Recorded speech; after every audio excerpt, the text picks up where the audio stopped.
मानव समाचार, मानवता के हक में।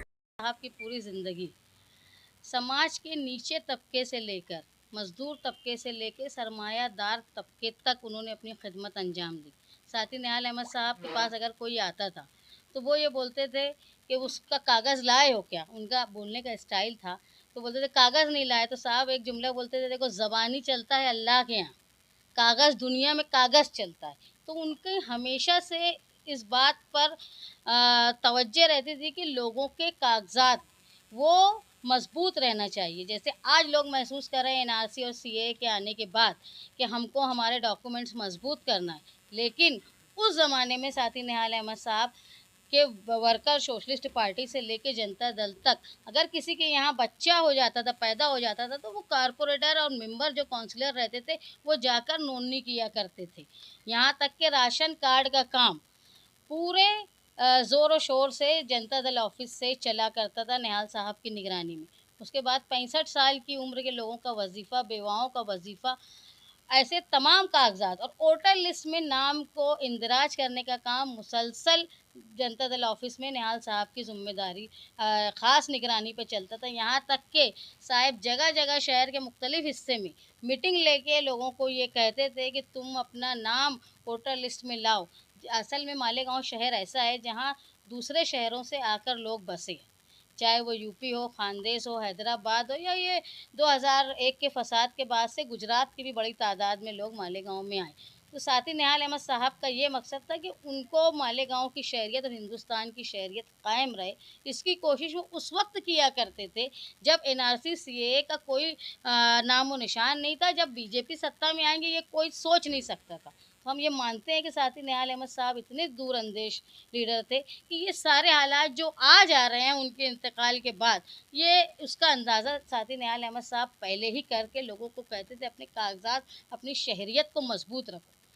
2019 का इलेक्शन हुआ, उसमें शेख आसिफ साहब इलेक्शन हारे और उन्होंने अ, वोटर लिस्ट में जो भी नाम निकाला कि ये उनका कहना था कि 30 से 35,000 या उससे ज़ायद लोग उनकी वोट डबल है, उनका एड्रेस ऐसा है, वैसा है, ये सब कर उन्होंने कोशिश की कि उनका ऐसी सोच थी कि ये सारी वोट जो है ये मुफ्ती साहब को मिली है। इसलिए उन्होंने अपने ज़ाती मुफ़ाद के लिए, ज़ाती दुश्मनी के लिए ऐसे भी लोगों की वोट को काट दिया जो मालेगाँव शहर में थे। आप कल देखेंगे कि हम लोग जब इलेक्शन के दिन घूम रहे थे, तो कई लोग ऐसे थे जो ज़िंदा थे, उनके आगे मृत्यु लिखा हुआ था और डिलीटेड थी। तो मैं ये बोलती हूँ कि ये कौन से कौम के हमदर्द हैं, जो अपने इलेक्शन हारने की ज़िद पर और अपने इलेक्शन हारने के गुस्से में ये भूल गए कि एनआरसी लागू है।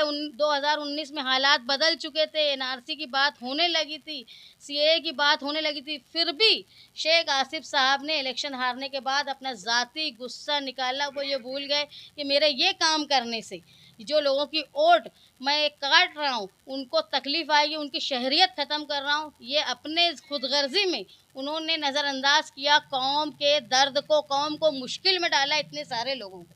और इसके बरखिलाफ़ जो एमएलए चुन के आए, उनका ये काम था कि जो वोटर की वोट काटी जा रही थी, उसका तो कोई ज़ाती मुफाद नहीं था, उसको तो कोई लड्डू नहीं मिल जाने वाला था। वो सिर्फ़ इसलिए काटे जा रहे थे कि उन्होंने मुफ्ती साहब को वोट दिया। और मुफ्ती साहब की ये ज़ाती ज़िम्मेदारी थी कि उनके वजह से बिला वजह लोगों का नाम काटा जा रहा है वोटर लिस्ट में, लेकिन उन्होंने वोट लेने के बाद ये परवाह नहीं की। उनका काम पूरा हो गया इलेक्शन में वोट लेने के बाद और उन्होंने ये परवाह नहीं की कि मेरी वजह से ये 30,000 35,000 लोगों की शहरियत ख़तरे में आ गई है। वो ख्वाब व खरगोश में रहे। उन्होंने कभी निगरानी नहीं की कि मेरी वजह से लोगों का नुकसान हो रहा है और वो नज़रअंदाज करते रहे। और आज ये हाल हो गया है कि जो ज़िंदा हैं उनको मृत्यु लिखा गया, जो लोग शहर में आबाद हैं उनका वोटर लिस्ट में नाम नहीं है। हमारे अंदाज़े के मुताबिक जैसे मुस्तकीम ने कहा कि 40,000 लोग अपनी शहरियत से महरूम रह गए।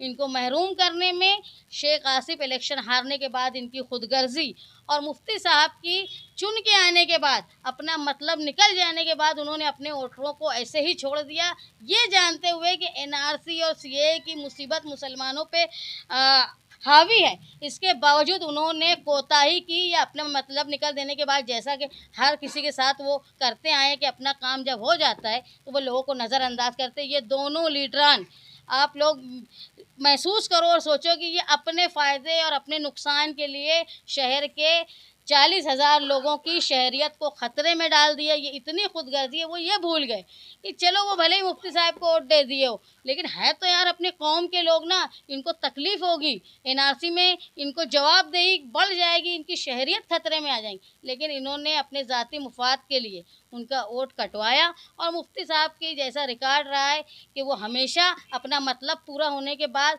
उन्होंने ये भी नहीं सोचा कि ये लोग सिर्फ़ मेरी वजह से परेशान हैं क्योंकि मुझको वोट दी। तो ये मैं मानती हूँ, ऐसा जो शहर के 40,000 लोगों की शहरियत खतरे में डालते हैं, ये न सिर्फ उन 40,000 लोगों के गुनहगार हैं, बल्कि ये पूरे कौम के गुनहगार हैं कि ना इन्होंने बचाने की कोशिश की, अपना मुफाद अपनी खुदगर्जी पे दोनों हावी रहे और उन्होंने 40,000 लोगों का नुकसान किया।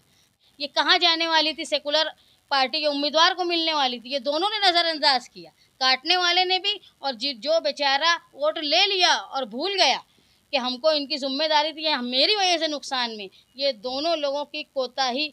और इसको आप लोग शहर ने गौर से सोचना चाहिए कि ये न सिर्फ सियासी फ़ायदा उठा लेने के बाद या सियासी दुश्मनी करने के बाद शहर के कौम के साथ ये लोग जो है वो अपनी सियासी गुस्से का इज़हार करते हैं और ये भूल जाते हैं कि जो भी है अपनी कौम है, अपना शहर है, आज इनको वोट दे दिए कल हमारे रहेंगे। लेकिन ये सारी बातें अपनी सियासी लालच में इन लोगों ने नज़रअंदाज की। खैर, इसको शहर देखे, महसूस करे कि शहरियत आज इतनी मुश्किल में है, मुसलमान इतना परेशान है हिंदुस्तान का, उस वक़्त ये हरकत करने वाले दोनों लोगों को याद रखे कि कल को कोई तकलीफ़ आ गई, हो सकता है 40,000 लोगों में से हम लोग 39 का ही काम कर पाएँ, हो सकता है कि हम उसमें से 100 लोग छूट जाएँ, वो 100 लोगों का ज़िम्मेदार कौन होगा? इसलिए ज़रूरी है वो तमाम लोग जिनके वोटर लिस्ट में नाम काटा गया है, वो समाजवादी ऑफ़िस राब्ता शान हिंद राब्ता ऑफ़िस आगरा रोड पर आकर अपनी वोट और अपने कागज़ात को जमा करवाएँ। वो हमसे राब्ता कायम करें, हम उनको बताएँगे कि भई किस तरह वोट बढ़ेगी, पूरी हम कोशिश करेंगे। और जो नए वोटर हैं, जिनकी उम्र 18 साल हो चुकी है और उन्होंने अपने नाम का इंदराज नहीं करवाया है और जिनकी एक जगह से दूसरी जगह ट्रांसफ़र होने से वोट कट गई है या उनको ट्रांसफ़र करना है, तो वो सारे ऐसे लोग समाजवादी पार्टी की ऑफिस पर आए। का यौम पैदाइश का दिन है, इसीलिए आप सब लोगों को बुलाया गया है कि निहाल साहब इस शहर में हमेशा गरीबों और पावरलूम के ताल्लुक से इस शहर को बनाया, संवारा और आज ये शहर सबके सामने है।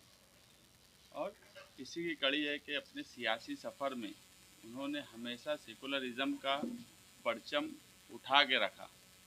और आज मुल्क के जो हालात बने हैं 2014 के बाद से, उसी की कड़ी एक थी 2024 का पार्लियामेंट का इलेक्शन। पार्लियामेंट का इलेक्शन में मालेगांव शहर में तमाम ही लोगों ने, यानी जितनी सियासी पार्टियां हैं छोटी बड़ी, सभी लोगों ने कांग्रेस पार्टी का काम किया। अब किसने कितना किया ये फील्ड पे सबको दिखा है, पूरे शहर को दिखा है कि किसने क्या काम किया है और उसका नतीजा वोटिंग परसेंटेज का जो रहा वो भी सबके सामने है। मुझे नहीं लगता कि मुझे किसी लीडर के बारे में बताने की कोई ज़रूरत है या किसी पार्टी के बारे में बताने की ज़रूरत है कि हमने क्या किया, राष्ट्रवादी वालों ने क्या किया, एमएलए ने क्या किया या दूसरी पार्टी वालों ने क्या किया। ये सब मरहला जो था वोटिंग के दिन, हम जब बूथ पर जा रहे थे, शान हिंद, मैं और हमारे साथ पार्टी के कुछ लोग थे, हम लगभग 80% बूथ पर विज़िट किए।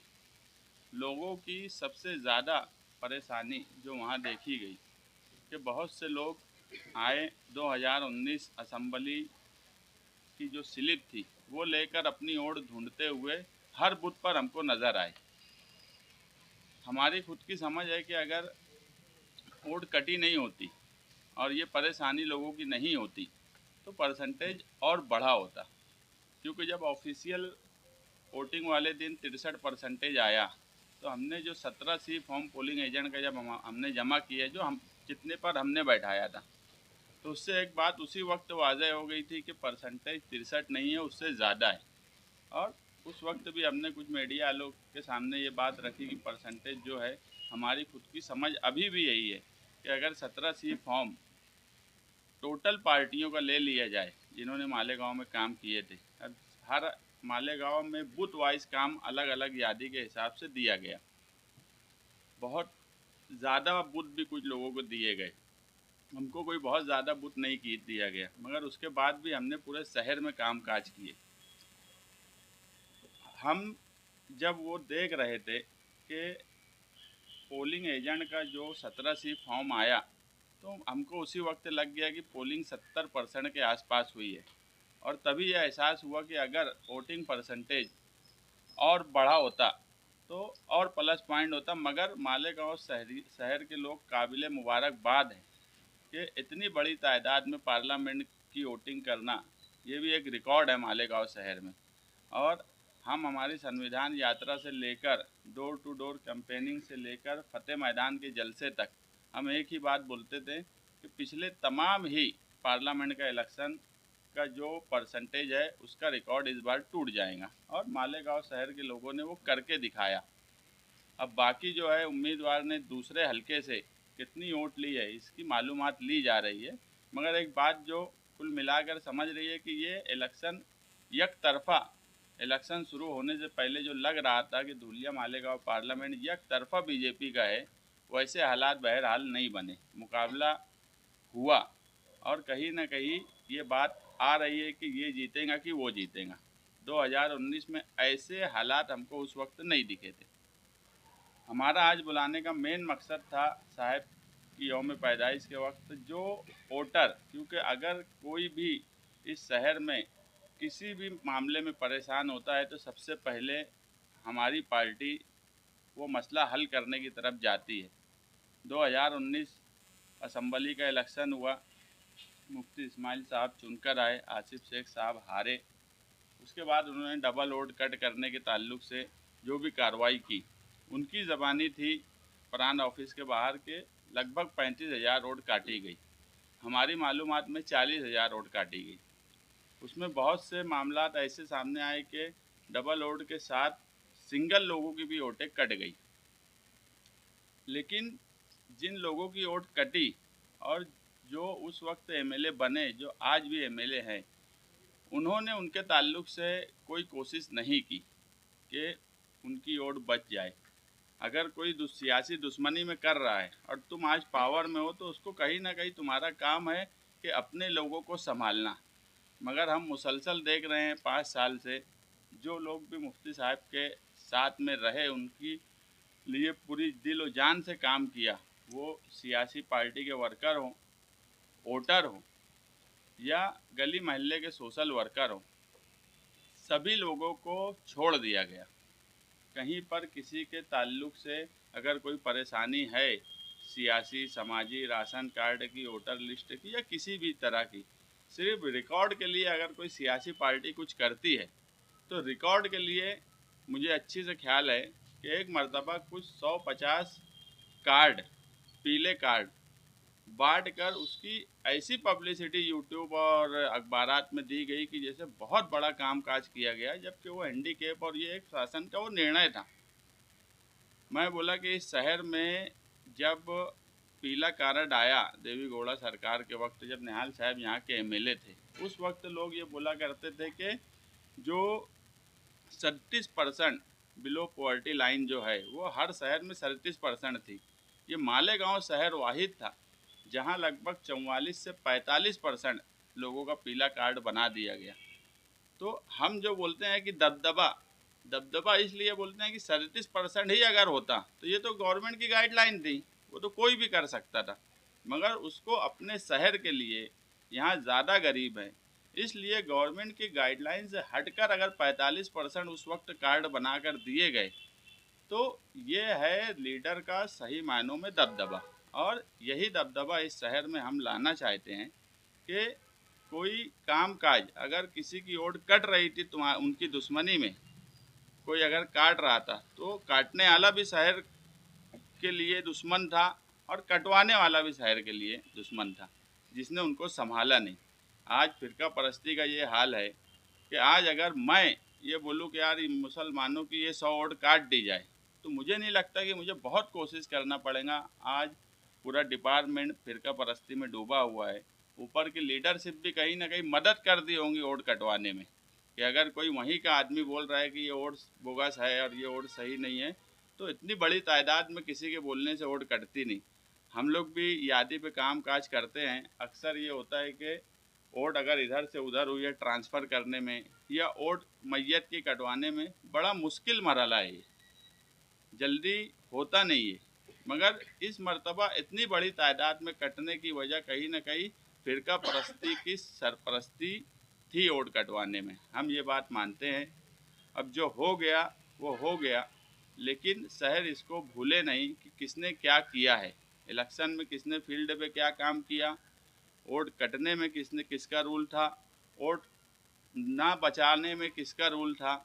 इन सब बातों को देखते हुए हम जो है शहरियान जो परेशान है, क्योंकि हर शहरी ख़ास तौर से मुसलमान, इस शहर में सीएए लागू है, आने वाले वक्त में एनआरसी शुरू होने वाला है, तो कहीं ना कहीं वो फिक्रमंद है इस चीज़ को लेकर। पोलिंग बूथ पे भी वो फिक्रमंदी हमको नज़र आई, इसलिए हम शनिचर के दिन से हमारी ऑफिस से हम वहाँ पर कई टेबल लगाकर वोट जिनकी डिलीट हुई है, वो ओरिजिनल वोट है, तो उसको बढ़ाने का काम करेंगे। इसलिए शहरियान से गुजारिश है कि शनिचर के दिन से आगरा रोड की समाजवादी ऑफिस पर जिन लोगों के पास भी 2019 की स्लिप है वो स्लिप के साथ आएँ। अगर स्लिप नहीं भी है और उनको ये बात का इल्म हो गया है कि उनकी वोट डिलीट हुई है, वो भी आएँ। हम पूरी कोशिश करेंगे कि आने वाले असम्बली इलेक्शन में जो भी इलेक्शन इसके बाद पहला है, उन सब की वोट वापस उसमें ऐड हो जाए यादी में, ताकि आने वाले वक्त में एनआरसी और सीएए के सवाल पे या किसी भी और इशू पर किसी को कोई परेशानी ना हो।